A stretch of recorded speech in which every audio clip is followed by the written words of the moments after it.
మాజీ మంత్రి మల్లారెడ్డికి సంబంధించిన వార్త రోజు ఏదో ఒకటి పత్రికల్లో, టీవీల్లో, సోషల్ మీడియాలో ఏదో ఒకటి వస్తూ ఉంటుంది.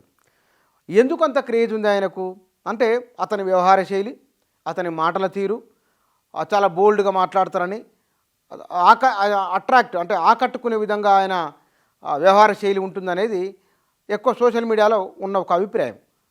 మల్లారెడ్డి రాగానే పాలమ్మిన పూలమ్మిన అని, మల్లారెడ్డి దేశంలోనే పెద్ద నియోజకవర్గం నుంచి ఎంపీ అని, కాలేజీలు నిర్మించినని, ఆయన డైలాగ్ డెలివరీ, దీంతోనే ఆయనకున్న ఈ లక్షణాలు. ఇవన్నీ ఒక విషయం అయితే కనుక మల్లారెడ్డి వాస్తవానికి మంచి మార్కెటింగ్ తెలిసినవారు. అంటే తనను తాను ప్రమోట్ చేసుకోవడంలో, తనను తాను మార్కెట్ చేసుకోవడంలో, బహుశా ఈ రెండు తెలుగు రాష్ట్రాలలో తమను తాము మార్కెట్ చేసుకునే క్రమంలో కొంత నవ్వులపాలైన వాళ్ళు ఉన్నారేమో కానీ మల్లారెడ్డి మాత్రం పక్కా ప్రణాళికతోనే ఆయన తన మార్కెట్ చాలా అద్భుతమైన మార్కెట్. ఆయన నవ్విస్తాడు, కానీ నిజంగా ఆయన చేసేది కామెడీ కాదు, రియలిస్టిక్ లైఫ్లో నుంచి తన జీవితాన్ని చూపిస్తున్నాడు.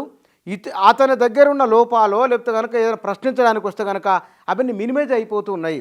ఆ కామెడీ ఏదో జోక్ చేస్తున్నట్టు కనబడతాడు, ఆయన జోకింగ్ పర్సన్ కాదు, వెరీ సీరియస్ పర్సన్. ఎందుకోసము రాజకీయాల పట్ల ఆయనకు అవగాహన ఉంది.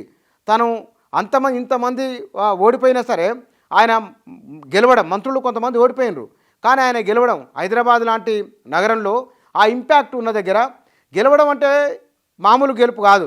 ఆయన మళ్ళీ ఎంపీగా పోటీ చేస్తానని చెప్పడం కూడా, ఇదంతా ఏమిటి మల్లారెడ్డికి సోషల్ మీడియాలో వచ్చిన ఒక వేవ్. ఇవాళ మొబైల్ ఫోన్లు వచ్చినాయి, ఆయన మాట్లాడిన ప్రతి డైలాగు జనం లోపలికి వెళ్ళిపోతుంది. పెద్ద విద్యా సంస్థల యజమాని ఆయన, ఏ మాట మాట్లాడినా ఒక సంచలనం అవుతుంది. డైలాగ్ డెలివరీ చాలా భీకరమైన డైలాగ్ డెలివరీ ఉంటుంది. కౌంటర్ చేస్తే కూడా చాలా భీకరమైన కౌంటర్ ఉంటుంది. ఇవన్నీ ఆయనకున్న స్పెషాలిటీలు.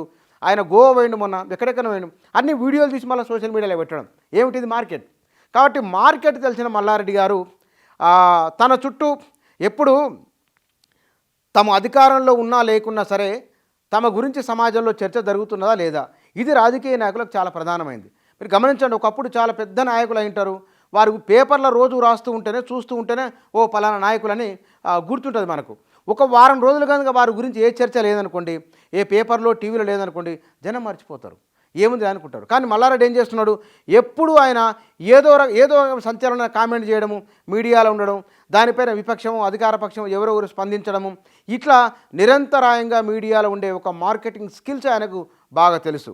కాబట్టి పెద్దగా చదువుకున్న వాళ్ళకు కూడా లేని తెలివితేటలు ఆయనకు ఎందుకున్నాయంటే తనను తాను మార్కెట్ చేసుకోవడం, తనను తాను ప్రమోట్ చేసుకోవడం.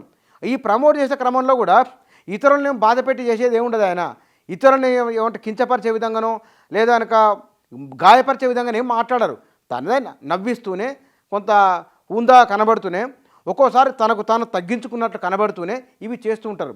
తనకు తాను తగ్గించుకోవడం ఎందుకు, తనను ఇతరులు ఎవరు తగ్గించకుండా ఉండేందుకోసమై. ఇట్లా ఆయనకు సమాజం పట్ల ఒక అవగాహన ఉన్నది, రాజకీయాల పట్ల ఇంకా అవగాహన ఉన్నది, ప్రజలను ఎట్లా తన వైపు తిప్పుకోవాలని ఇందాక చెప్పినా కదా, ఆ స్కిల్స్ నైపుణ్యాలు ఆయనకు ఉన్నాయి. బహుశా కొందరికి ఇట్లాంటి తెలివితేటలు లేదా ఆ సమయస్ఫూర్తి, సమయానుకూలంగా నిర్ణయాలు తీసుకునే పరిస్థితులకు అనుగుణంగా తమను తాము తీర్చిదిద్దుకునే లక్షణము కొందరికే ఉంటుంది.